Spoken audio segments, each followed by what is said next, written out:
Dragon Age Inquisition was rated M for mature by the ESRB and contains blood, intense violence, nudity, sexual content, and strong language.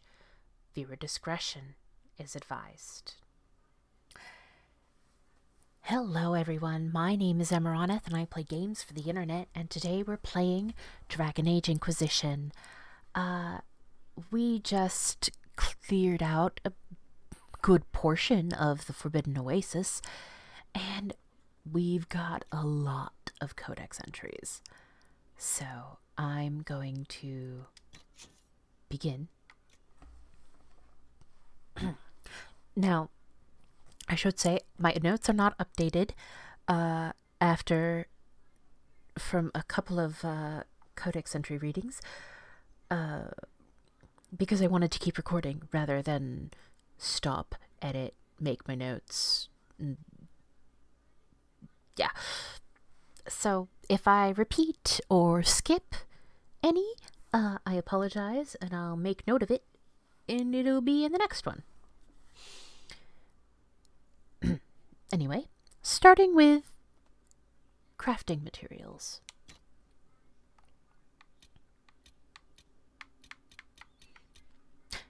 Rashvine. Be wary when harvesting Rashvine, because the plant comes by its name honestly. Indeed, calling its effect upon exposed skin a rash is an understatement. I've known apprentices who went without treating the red sores, assuming them irritating but harmless, and eventually required either magical healing or amputation. Once the poison gets into the blood, it causes a painful calcification that turns the surface skin stone gray, and that's only the first symptom. In addition, it's primarily found in marshes and remote areas of deep vegetation, so there is often danger in finding Rashvine patches, even aside from that in collecting it. Fortunately, or unfortunately, if one happens to be a witless apprentice, Rashvine has a number of useful applications, salves that harden the skin or otherwise provide protection, not to mention being one of the primary ingredients for Antivan fire. My advice? Use thick gloves and carry a sword. From Herbology in Thedas by Master Ilian Gravire.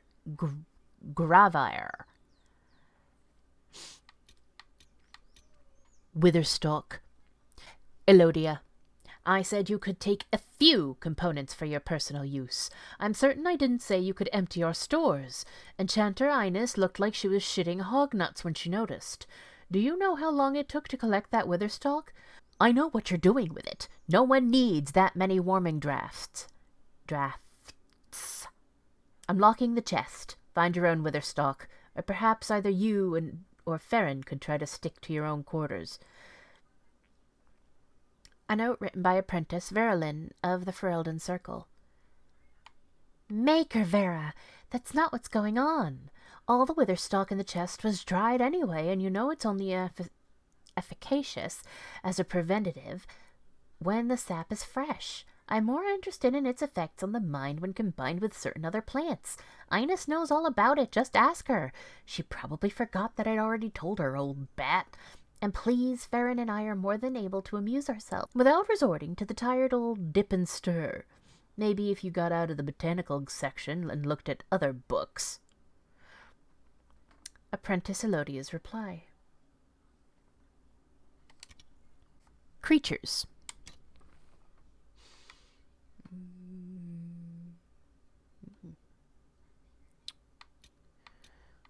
Do do do do do do do do do do do do do do. Hyena. The common hyena is a remarkable predator, flourishing in the harshest of conditions. Packs working in concert have sometimes taken down prey as formidable as a great bear.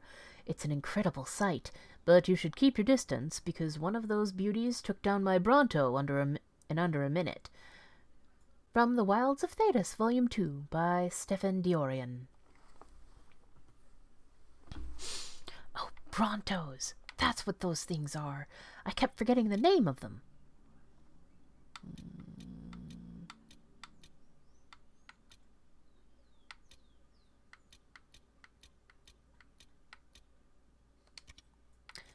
groups. Qunari Dreadnoughts. You think it's hard to fight Qunari on land? You've never had to face them on open water. No wind, sails hanging limp, but those giant bastards keep coming. We'd always mock the Qunari for their mindless servitude, but we saw their discipline as they steadily closed, their oars in perfect form even as our galley slaves flagged and faltered. They pulled alongside, their great ship twice the length of ours, and we drew steel, ready for them to board. Instead, a great series of blasts rocked the waves, spewing smoke everywhere.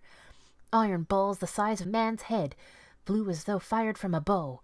They ripped through the hull, masts, and sailor alike. Our ship came apart like a child's toy. I'd have died in the water had a trading ship not come by to investigate the wreckage. That was the day I learned that although the Imperium might win in a war against the Qunari on land, it will never defeat them at sea. It was also the day I decided to try a life as a merchant's guard. An excerpt from Exiles from the Empire by Gregorius Pepigit.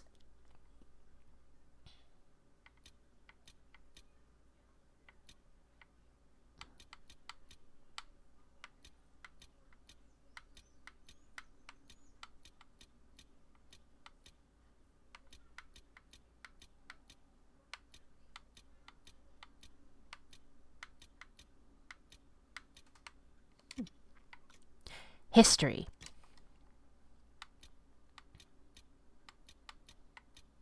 Champions of the Just. Blessed are they who stand before the corrupt and the wicked and do not falter. Blessed are the peacekeepers, the champions of the just. Blessed are the righteous, the lights in the shadow. In their blood the Maker's will is written. Canticle of Benedictions 4:10-11. Oops. When Andraste preached these verses, she offered her followers a path of virtue. In their blood the Maker's will is written is usually interpreted to mean sacrificing one's life for a righteous cause, but like most of the chant, deeper meaning hides beneath the surface. In their blood can be understood as a reference to continuity, an unbroken line of humble behavior required to please the Maker. Rather than a physical fight against demon or apostate, Andraste meant this verse as a warning that her faithful should judge their hearts' intentions, questioning those who would lead them astray. Champions of the just are those with the courage to admit their wrongdoing, while letting none continue in their sight. Unsurprisingly, the fourth stanza is popular among militant branches of the chantry, such as the Knights Enchanter and the Templar Order. Notes on the Chant of Light by Mother Bezoria of the Grand Cathedral, 939 Dragon.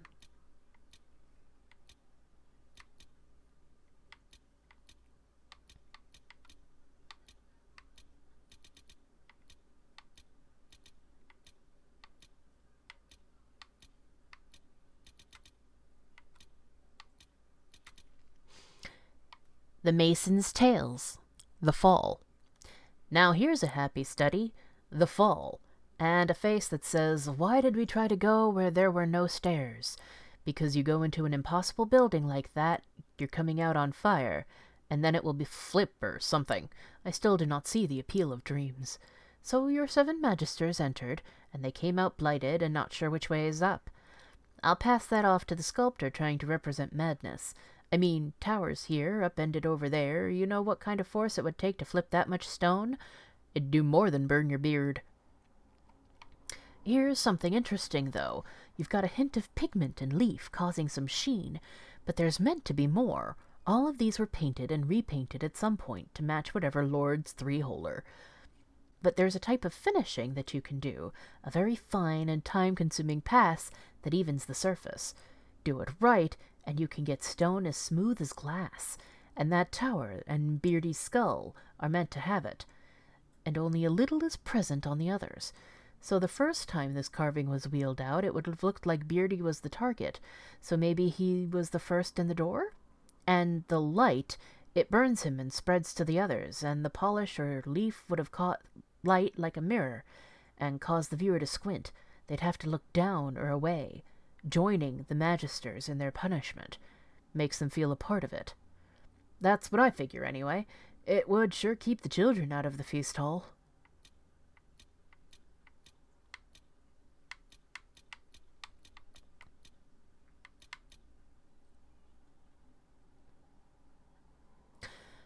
Worn pillars. A sketch of the pillars, followed by another drawing imagining the pillars as part of a grand monument, with appended notes on the subject. The remains of the structure surely predate the Second Blight, perhaps older. My knowledge of ancient Imperium architecture is limited. There are some similarities, but I'm uncertain of their origin. One of the miners thinks they're elven. Of course, this is based on a few carvings he found that look kinda elfy. Look sort of elfy. The pillars are unlike the ruins one sees in the Dales. Of course, these would be much older than anything found there. Excerpt from the Journal of Henry Doucet, Enver's Mining Company representative and amateur historian. Letters and notes.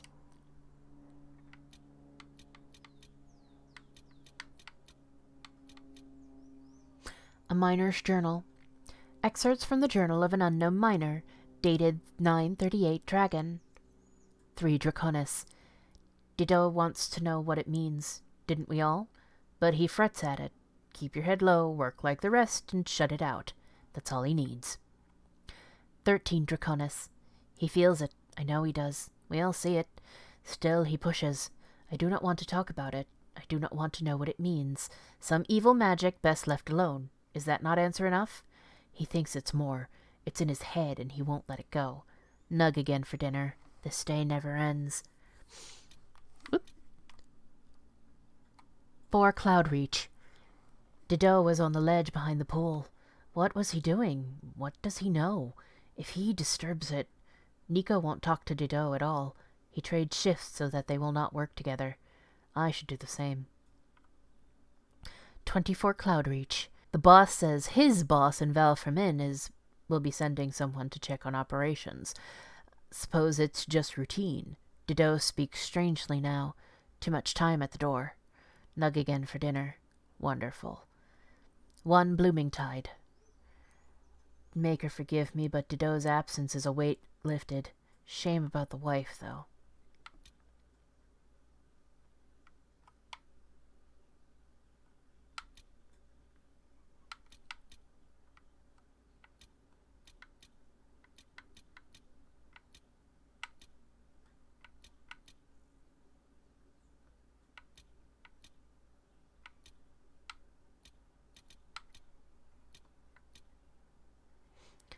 Mysterious book. A page from a charred book. You offer a sip of water while they provide a feast. You know they speak of the same wickedness, but place it in you. I have heard them speak, and I have listened. I hear the whispers of all. Let them offer silver while you give gold. Let them think themselves your betters and know nothing more. Would you not purge the world of wickedness, of those who speak against you? Would they not do the same? If we do not have an agreement, then I shall depart. When I am through, none shall speak of treachery. When all have given word, then all shall be appeased. Written in the margins. Must remember the words, the right materials on the flame in the right order. Earth, the vine, the file, then the blood. The blood comes last. No missteps. One wrong move, and the binding will not work. But if it does... oh, my enemies will quake.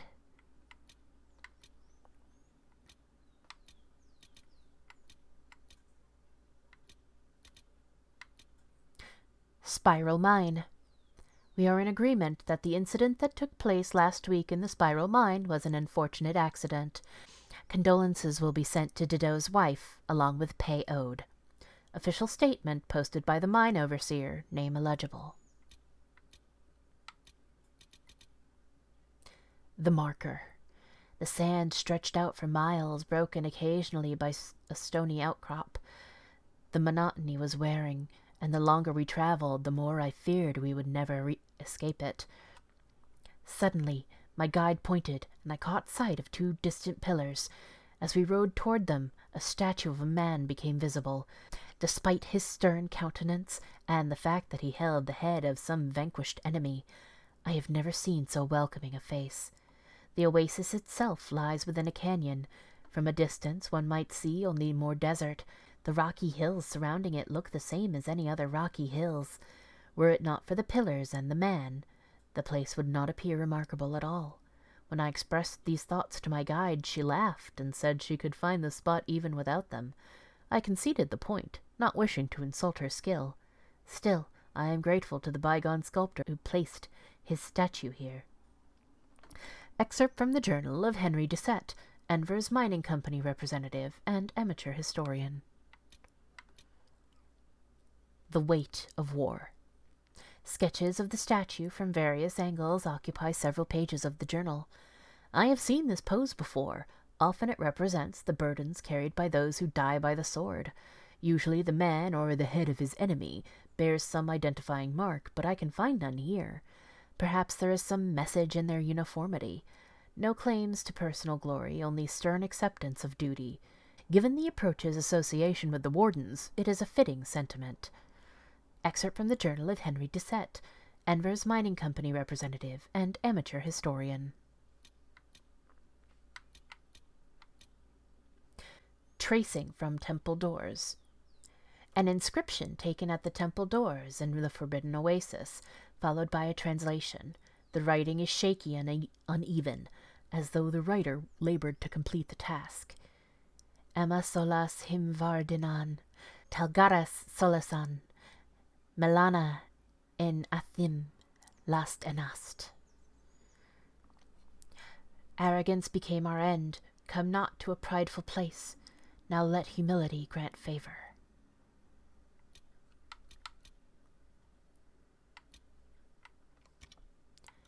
Magic.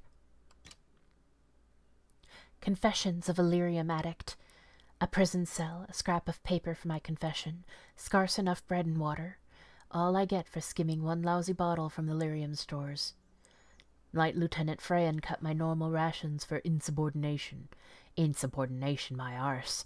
It's because I saw him desert the guard tower to meet his girl. Freyan thought he'd teach me a lesson. I'm thirsty, but the water doesn't work. It should be more blue. You take it like medicine at first, the Lyrium. Your whole body sings with it like the Maker's own fire. You're not scared of anything, not even abominations. After, it even takes away the nightmares. But the ration's too small. If they don't give you enough, your hands get cold. The sky starts to press down on you. Little things slip away, so you have to stay. The senior Templars all have that look, that cloudy look in their eyes. Sign your confession, they said. I'm trying. I can't think of what name to sign. Confessions of an Unknown Templar, found among Montsemard Chantry records in 827 Blessed. Lyrium.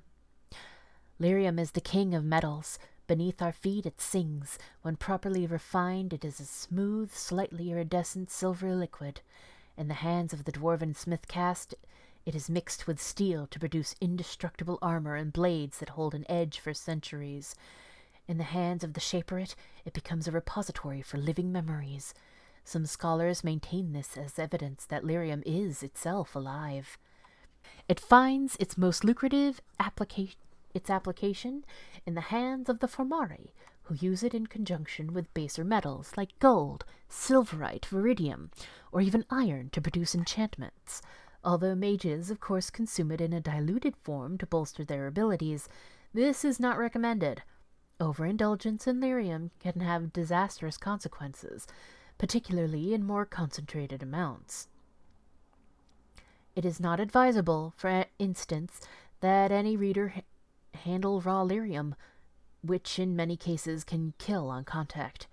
An excerpt from An Alchemical Primer of Metallurgy, Volume 1, by Lord Serestus of Marnus Pell.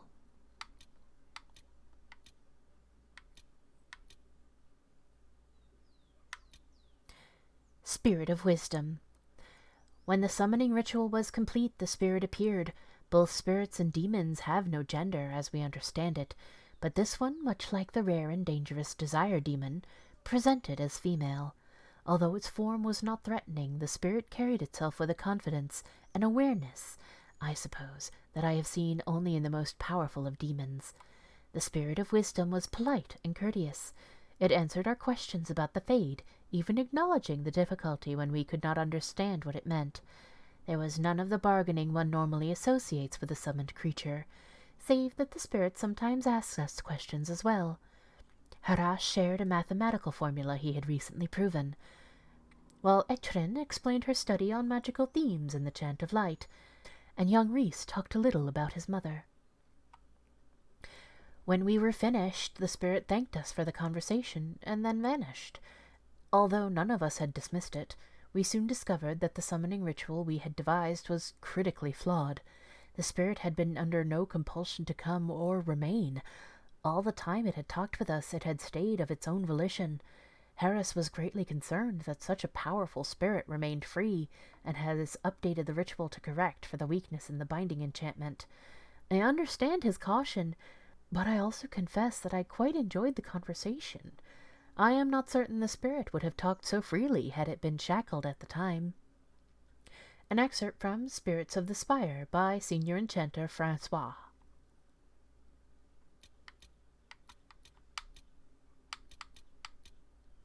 The Tranquil. The Tranquil are the least understood but most visible members of the Circle.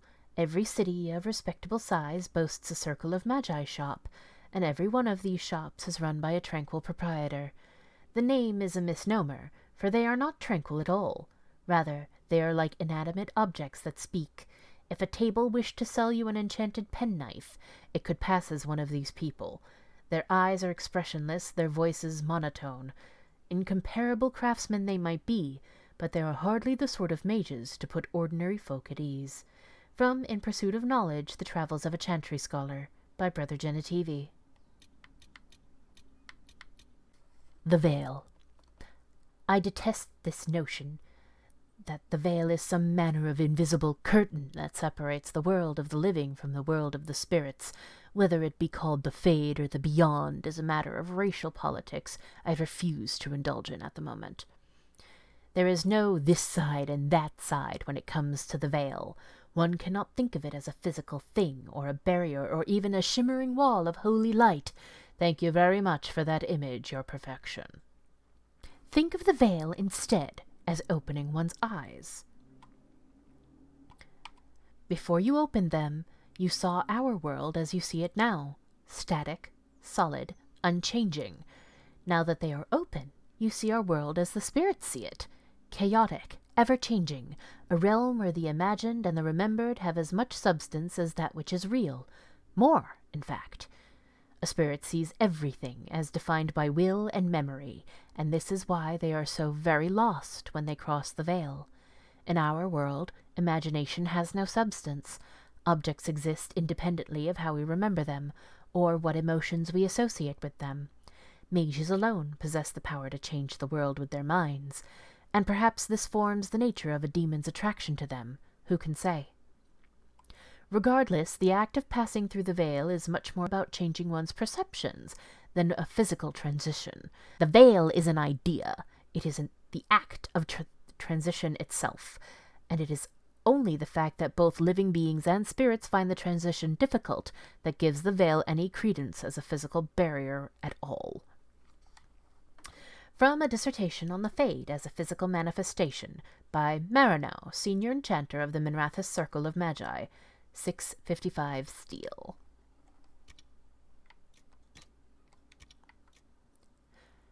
Places.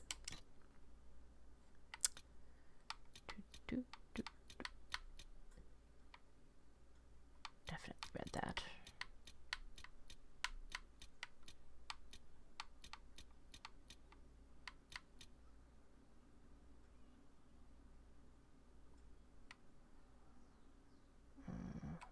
Yeah, read that.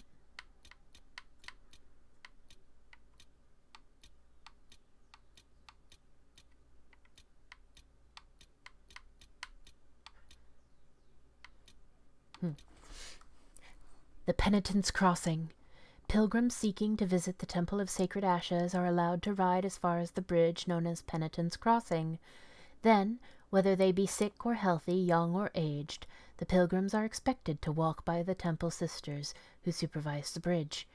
All but the very sick and old are asked to shed heavy coats as they cross the bridge, allowing the cutting winds to strip prideful fixation upon this world from the flesh.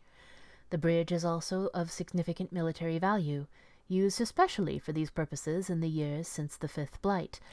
As a choke point against bandits, rebels, or even darkspawn stragglers, the bridge serves as a defensible fortification to protect the Temple of Sacred Ashes from threats, from Walking the Chant by Sister Dorcas Guerin. Therinfal Redoubt. I have heard the complaints. Some of you do not understand why we train in a castle in the wilderness when you're to seek out corruption among the masses. You question the Seeker's foresight. Doubt assails you. Why have you come to Therinfal? What can you learn here that you could not on your own? Patience is what you will learn. With no city to distract or tempt you, you will practice, you will fail, you will suffer, and when we are done, you will be a rock upon which demons break. Now let us begin. This transcription of a speech by Lord Seeker Aldrai to a batch of students beginning advanced lessons is dated 770 Storm. The Seekers used Therinfal Redoubt as a training ground until about 899 Blessed, when their finances were insufficient to keep the fortress in desirable condition. From Notable Fortresses, Castles, Towers, and Other Edifices of Interest in Ferelden by Henry Lannon.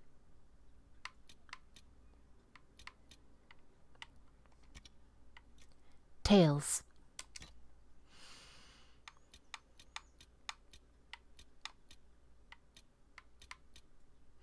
A Nutty Affair.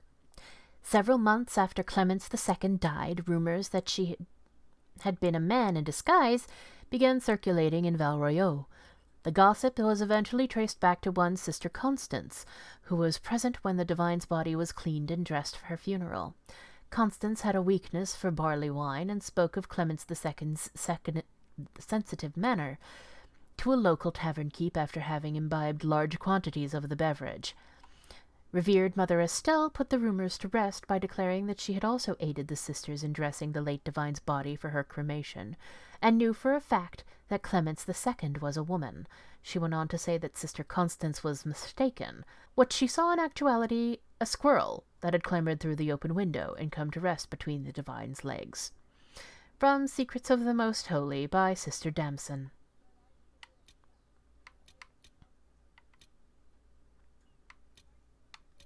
Bottles of Thedas, updated. Garbolg's Backcountry Reserve, likely dropped to avoid seizure by authorities or because of seizure due to drinking it. Garbolg only brewed from 874 to 892 Blessed, killed when the vapors in his beard spontaneously combusted. Golden Scythe, 490 Black. This battlefield spirit maintains a chill even in direct sunlight, which it appears to absorb. Optimal serving is by the drop. Contact with exposed flesh is discouraged, but likely inevitable. Dragon Piss. The name is probably figurative, but no one knows for sure. Butterbile, 784. A hard liquor that is not so much served as it is brandished.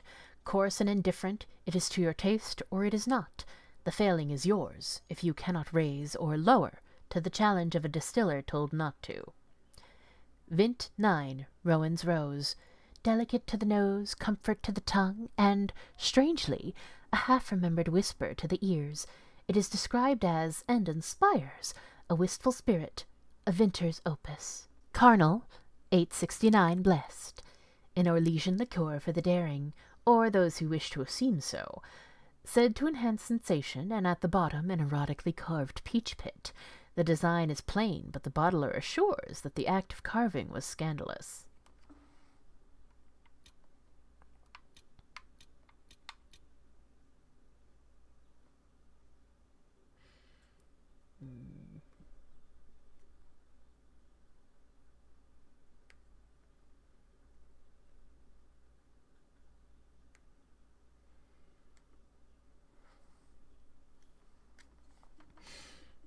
Okay.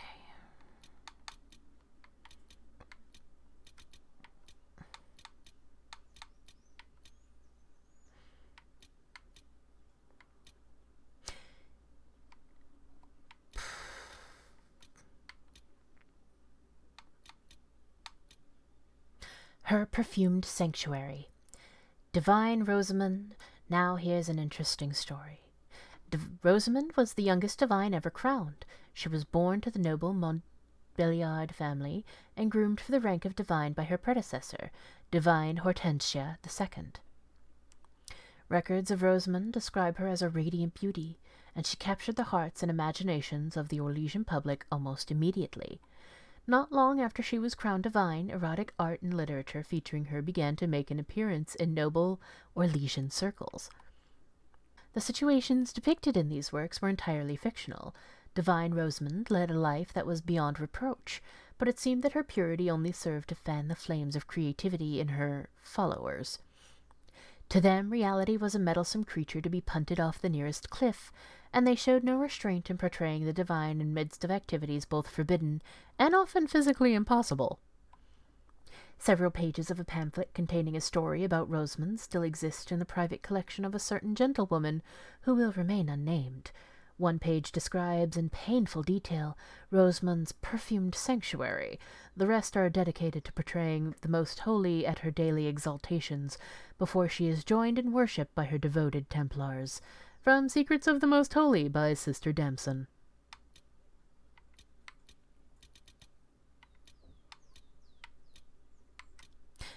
Majestic Bastards. I remember the second last one. I wouldn't get closer than 60 feet, double the wingspan. That left you time to move. The beast was too weak to do much, still seemed respectful to keep the distance and leave its end to the animal and trainer. She starved out, not the way they should go, and not the way I was used to seeing them.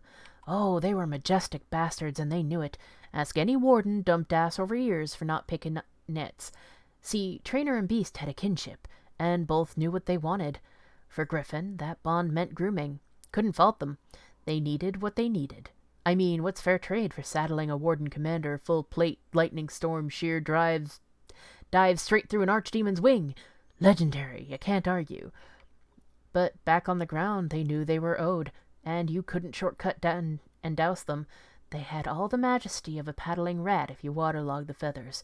No, it was a grueling task of preening 30 bloody feet of wing, and you'd better remember, or maybe the thing got pissy next flight and cut an oak too close, give you a love tap so hard your next helm dented.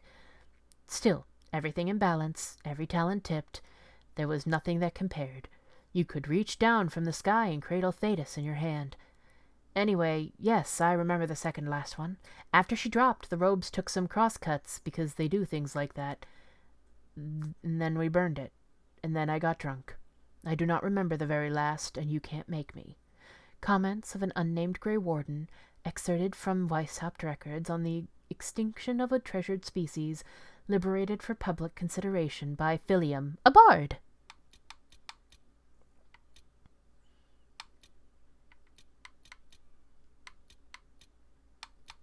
Skyhold Garden. Where wither grows the simple scent of sprigs anew in furrowed soil, for on the vine are yours and mine a bounty blessed by honest toil.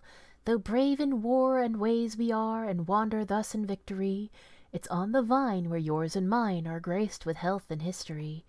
In home and hearth and battlefield our sustenance is common held.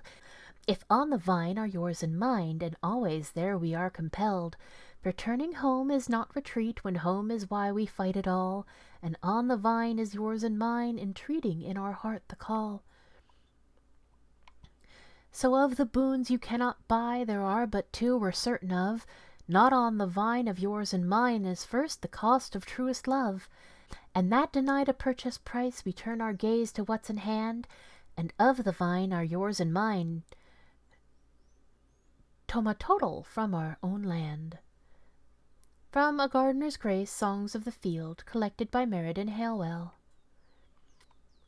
O Maker, hear my cry, guide me through the blackest nights, steel my heart against the temptations of the wicked, make me rest in the warmest places.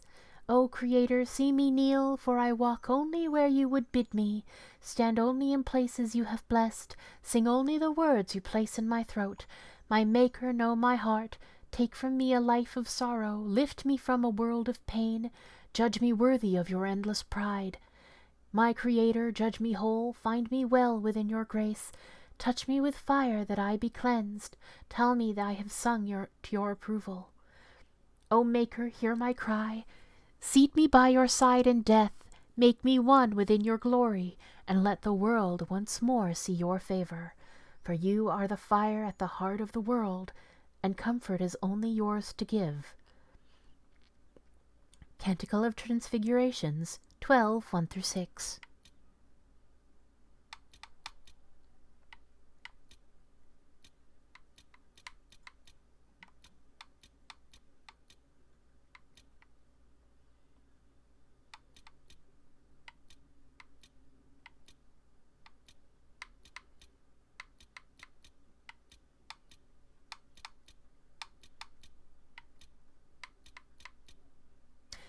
To be corrupted.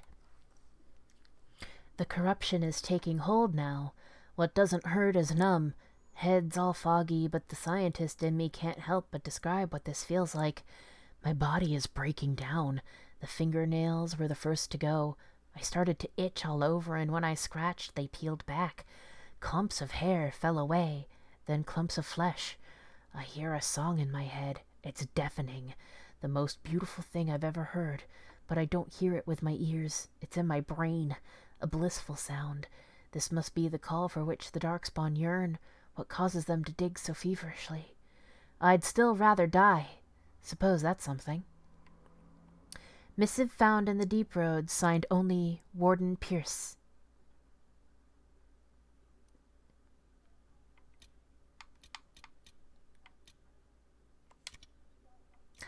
And that's all. At least, I assume it is.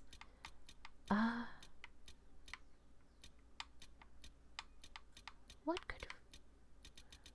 could we be missing? I'm gonna do a thing. There we go.